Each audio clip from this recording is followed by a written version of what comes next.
Happy day. இன்னைக்கு March 26 நம்ம market இன்னைக்கு ஹாலிடே. சில இம்பார்ட்டன்ட் நியூஸ் பார்த்துடலாம். இந்தியன் கவர்மெண்ட் எல்பிஜி சிலிண்டர்ஸ்லேருந்து பிஎன்ஜி கேஸ்க்கு ஷிஃப்ட் ஆக சொல்லியிருக்காங்க.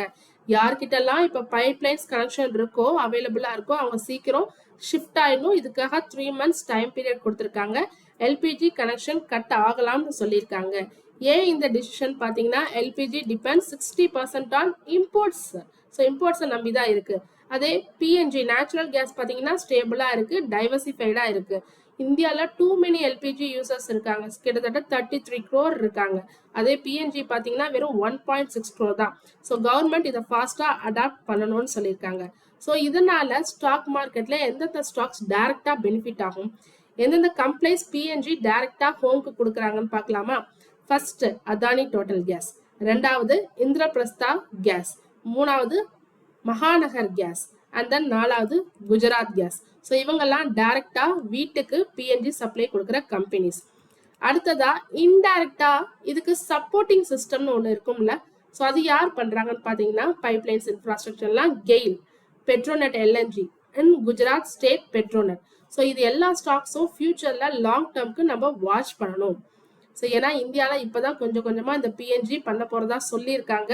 ஸோ ஃபியூச்சரில் இது எப்படி இந்த ஸ்டாக்ஸ் எல்லாம் இருக்குன்னு தொடர்ந்து நம்ம வாட்ச் பண்ணணும் ஃபார் லாங் டேர்ம். அடுத்ததா yesterday modified Udan 2.0 scheme government கொண்டு வந்திருக்காங்க. ஸோ இதில் கவர்மெண்ட் என்ன அப்ரூவல் கொடுத்துருக்காங்கன்னா கிட்டத்தட்ட 28,840 crore அப்ரூவல் கொடுத்துருக்காங்க இந்த பிளானுக்கு. இது நம்ம ஸ்டாக் மார்க்கெட் பாயிண்ட் ஆஃப் வியூல என்ன நோட் பண்ணணும், அரௌண்ட் 100 நியூ ஏர்போர்ட்ஸ் வரப்போறதா சொல்லியிருக்காங்க, 200 ஹெலிபேட்ஸ் வரப்போறதா சொல்லியிருக்காங்க. அதுவும் should be built in next 10 yearsல 2035 வரைக்கும் டைம் சொல்லியிருக்காங்க. மெயினா tier 1 and tier 2 and tier 3 சிட்டிஸ்ல ஃபோக்கஸ் பண்ண போறதா சொல்லியிருக்காங்க. அப்பதான் சீப்பரா இருக்கும், ஏர் டிராவல் எல்லாருக்கும் அவைலபிளா இருக்கும்னு சொல்லியிருக்காங்க. அப்ப மோர் ஏர்போர்ட்ஸ் வந்ததுன்னா மோர் ஃபிளைட்ஸ் வரும். ஸோ அப்ப ஏவியேஷன் செக்டார் ஹியூஜ் growth ஆக வாய்ப்பு இருக்கு. அந்த பாயிண்ட் ஆஃப் வியூல லாங் டேர்ம்ல நம்ம பார்க்கணும். ஸோ நமக்கு டைரக்டா எந்தெந்த ஏர்லைன் ஸ்டாக்ஸ் தெரியும், டெய்லி நம்ம பார்த்துட்டு இருக்கோம், InterGlobe aviation and SpiceJet. So இது டைரக்ட் ஏர்லைன் ஸ்டாக்ஸ். இதை தவிர ஸோ இதுக்கு சப்போர்ட்டிங் சிஸ்டம் ஒன்று இருக்குல்ல, யார் ஏர்போர்ட்டை ஆப்ரேட் பண்றாங்க.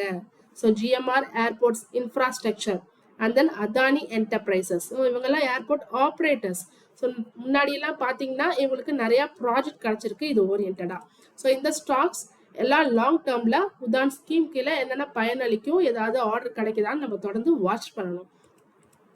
அடுத்ததா இன்ஃப்ராஸ்ட்ரக்சர் கம்பெனிஸ். ஸோ ஏர்போர்ட்டுக்கான இன்ஃப்ராஸ்ட்ரக்சர் யார் பண்ணுவாங்க, Larsen and Toubro and PNC Infratech. So முன்னாடியெல்லாம் இவங்களுக்கு நிறைய இந்த மாரி ப்ராஜெக்ட் கிடைச்சிருக்கு. ஸோ அது பாயிண்ட் ஆஃப் வியூல ஃபியூச்சர்ல இவங்களுக்கு கிடைக்க வாய்ப்பு இருக்கு. ஸோ லாங் டேர்ம்ஸ்ல இந்த ஸ்டாக்ஸ் எல்லாம் ஃபியூச்சர்ல வாட்ச் பண்ணணும்.